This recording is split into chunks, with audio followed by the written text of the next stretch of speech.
Hello everyone, today's video is for you if you are approaching midlife, over 40 or over 45, over 50, and you're finding that counting calories alone isn't working for your fat loss. So things change in our bodies as we get older, and I want to explain a few of those to you so that you can adjust what you're doing to make a difference. So calories do matter, yes, but they're not the only thing that matters. So if you've been counting calories and you're feeling like nothing is happening and you're maybe even feeling worse, here are a few things for you to think about.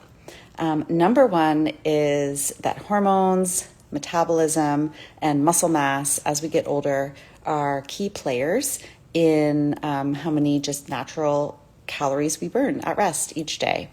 We naturally lose muscle mass unless we're working on it as we age. So getting out and doing some strength or resistance training, whether it's dumbbells, resistance bands, even body weight, if you're doing some of the correct exercises, can really be helpful here, because it really takes that effort to keep the muscle mass up just to keep the same amount of calories burned as you used to have.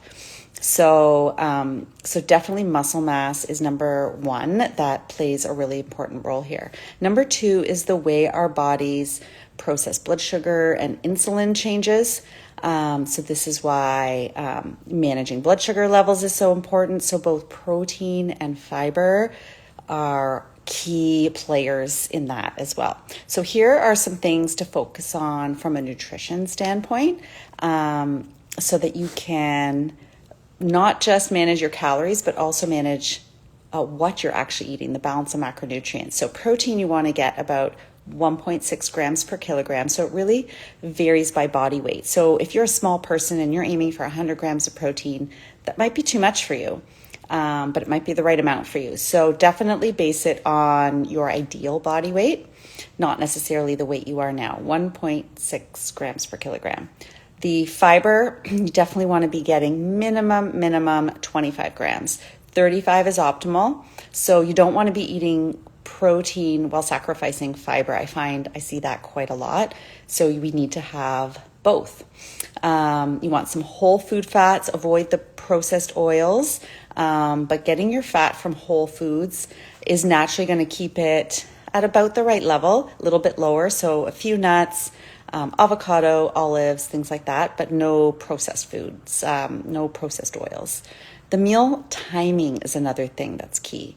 So having 3 meals a day, possibly one intentional snack in the afternoon, but not eating 3 to 4 hours before sleep. This is really key because it's often that bedtime eating that can add up. So the key is not just calories, so in other words, how much, but also what you're eating. So the macronutrient balance, how you're eating it. We want to be sitting, not distracted, and also when you eat, the timing of how you eat, of what you're eating.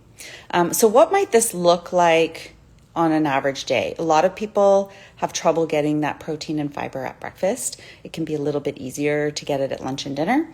So instead of having just fruit and coffee or just toast and jam in the morning, consider either a protein smoothie or Greek yogurt with some berries, or some kind of eggs with veggies. Maybe it's an omelet. These are a few great ideas that you can rotate between to start off your day on track.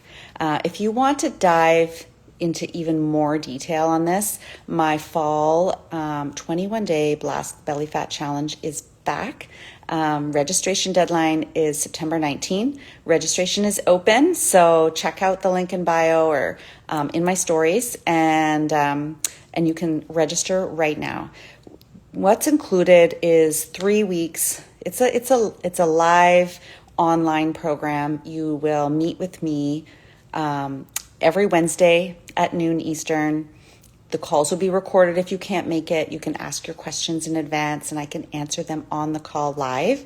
And if you can even make part of the call, that's amazing. So not only do you actually get this live support, the meal plans are included, But there's also a checklist included too. So if you're out, if you're away for a weekend, if you're eating out, you have some guidelines to follow as well. So you can do a combination of the meal plans and following the guidelines. So lots of options to make it doable, because the whole idea is this is going to fit into your life. You don't have to pause your life to do this, because again, the idea is that this is something that you're going to be able to continue long term. So this is a great opportunity to get a kickstart learning some new things that you can integrate into your life. If you have questions, comment below, comment belly fat, and I will answer your questions and reach out so we can connect. And I really look forward to seeing you in the program. I hope this has been helpful, and I can't wait to see you soon.